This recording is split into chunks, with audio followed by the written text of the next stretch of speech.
স্ত্রীর যে গহনা এটার মালিক কে বলেন তো? স্ত্রী। বুঝে শুনে বলতেছেন? বউয়ের যে গহনা, তার যে অলংকার, স্বর্ণ, এগুলার মালিক কি বউ নিজে না স্বামী? এবার বলে স্বামী। কথা উল্টে গেছে। দেখেন, আপনারাই সন্দেহের মধ্যে পড়ে গেছেন। আমি যে গোজামিল বলছি সাধে বলছি? আচ্ছা, বউ মালিক যদি হয় তাহলে আপনি বিদেশ যাওয়ার সময় এই স্বর্ণগুলা যদি বউর কাছে বলেন যে স্বর্ণগুলা দাও বিক্রি করে আমার ভিসা কিনে বিদেশ যাব, আমি বিদেশে গেলে আবার তোমার কিনে দেব। বউ যদি বলে যে স্বর্ণ যেহেতু আমার, আমি তোমাকে দেব না, কারণ কেউ আমার কাছ থেকে লোন চাইলেই কি আমি দিতে বাধ্য? আমার বিশ্বাস হয় না তুমি আবার কবে চাকরি করে টাকা কামায় আমার দিতে পারবা কি পারবা না, সরি আমি তোমাকে দিলাম না। কি বলেন, এ অধিকার মহিলাদেরকে দেওয়া হয়? কোন ফ্যামিলিতে আছে এটা?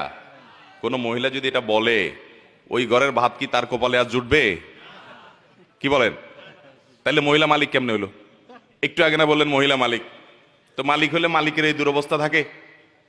আচ্ছা, আরেকটা এক্সাম্পল নেই, বলেন যদি কোনো মহিলা বলে যে স্বর্ণ গহনা এগুলো তো আমাকে দিয়ে দিছো তুমি, তোমার বাপরা দিছে, তোমরা দিছো, বিয়ের সময় মোহর হিসাবে দিছো, যেমনি দিছো দিছো, এখন যেহেতু এটার মালিক আমি, তো আমি এগুলো বিক্রি করে আমার ভাইটা বেকার আছে ওর দিয়ে দিব, আমার বোনটা একটু কষ্ট আছে ওকে দিয়ে দিব, আমার বাপ মাকে আমি গিফট করব, অথবা আমি একটু মার্কেটিং টার্গেটিং করবো, আমার যা খুশি তা করব।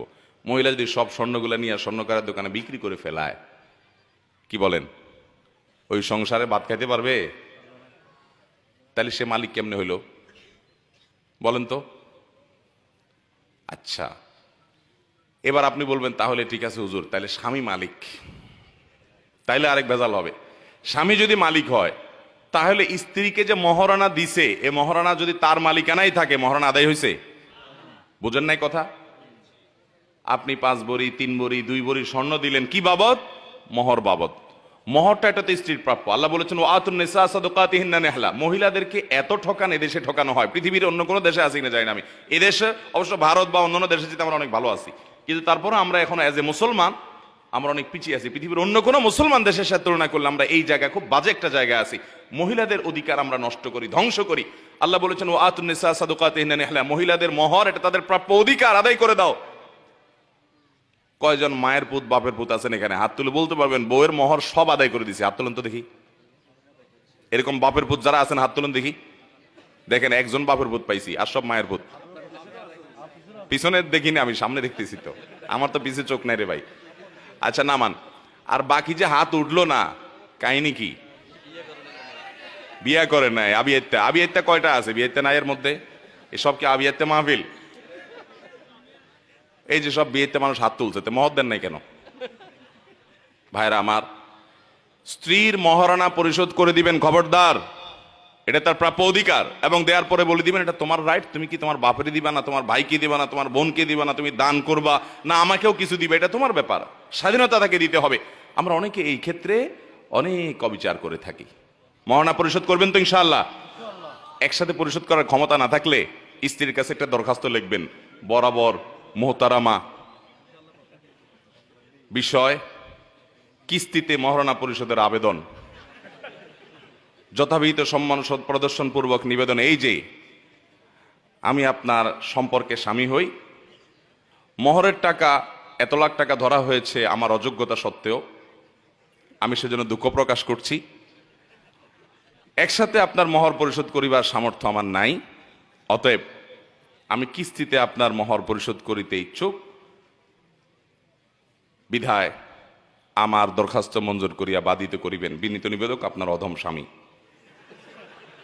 এরকম দরখাস্ত বউয়ের কাছে লিখে, দরখাস্ত লেখা লাগবে, এটা মজা করে বললাম, মানে বউকে আপনি প্রয়োজনে কিস্তিতে দিবেন, কিন্তু মোহর দিতে হবে। দিবেন তো ইনশাআল্লাহ? এবং দেওয়ার পর আবার ছোট লোকের মতো দাঁড়ায় থাকবেন না যে কি করবা, সে কি করবে এটা তার ব্যাপার, আপনি তাকে জোর করতে, হ্যাঁ অবশ্যই। এটা শুনে আবার আমাদের মা বোনরা মাস্তানি শুরু করেন না যে স্বামীকে আর জিজ্ঞাসা করবো না, যা খুশি করবো। আমাদের দেশে বেশিরভাগ মানুষ মধ্যবিত্ত, নিম্ন মধ্যবিত্তের মানুষ, স্বামী স্ত্রী পরামর্শ করে যাতে এটা কল্যাণকর কিছু হয় সেটা করবেন। আমি আমার মোহরের টাকা দিয়া আমার স্ত্রীকে 1 কাঠা জায়গা কিনে দিয়েছি কামরাঙ্গীর চরে, এবং ভদ্র মহিলাকে মোহরের টাকা দেওয়ার পরে দেখি বাসায় ফেলে রাখছে অনেক দিন। কি ব্যাপার, বাসায় ফেলে রাখছো কেন? তোমার মোহরের টাকা আমার বাসায় এই আলমারিতে কেন? তো বলে আমি কি করব? আমি বললাম এটা তোমার দায়িত্বে নাও, তোমার ড্রয়ারে নাও, তোমার নিয়ন্ত্রণে নাও। বলে আমি কি করব? তা আমার দেশে মেয়েরা এত আলাবোলা, এত সোজা, ওই সুযোগে পুরুষগুলা সব বাটপারি করে মেয়েদের সাথে। অতএব বাটপার স্বামী হবেন না ভালো স্বামী হবেন? বইয়ের যদি গহনা বিক্রি করা লাগে তার অনুমতি নেবেন। যাই হোক, আমার মূল প্রশ্নের উত্তরে আবার ফিরে আসি। স্ত্রী যদি টাকা পয়সা উপার্জন করে, এগুলোর মালিক স্ত্রী। তবে স্বামী যদি তাকে নিষেধ করে, অনুমতি না দেয়, ইসলামী শরীয়তের দৃষ্টিকোণ থেকে তিনি বাহিরে চাকরি বা জব করবেন না। কিন্তু অনেক নারী আছেন যে বাবা মার সেবা করা দরকার, বাবা মার অর্থনৈতিক দুর্বলতা আছে, আর্থিক দুর্বলতা আছে, তিনি হেল্প করতে চাচ্ছেন, তিনি শরিয়ার পর্দা মেনে যদি কিছু করতে পারেন, এটা খুব টাফ। শরিয়ার পর্দা মেনে চাকরি এত সহজ না, বলা যত সহজ। যদি সেরকম সুযোগ থাকে তিনি করতে পারেন, তিনি করবেন, এবং তার সে সম্পদের মালিকানাও তার হবে। এটা সর্বাবস্থায় মহিলারা চাকরি করলেই হারাম হবে এরকম বলা সহজ নয়।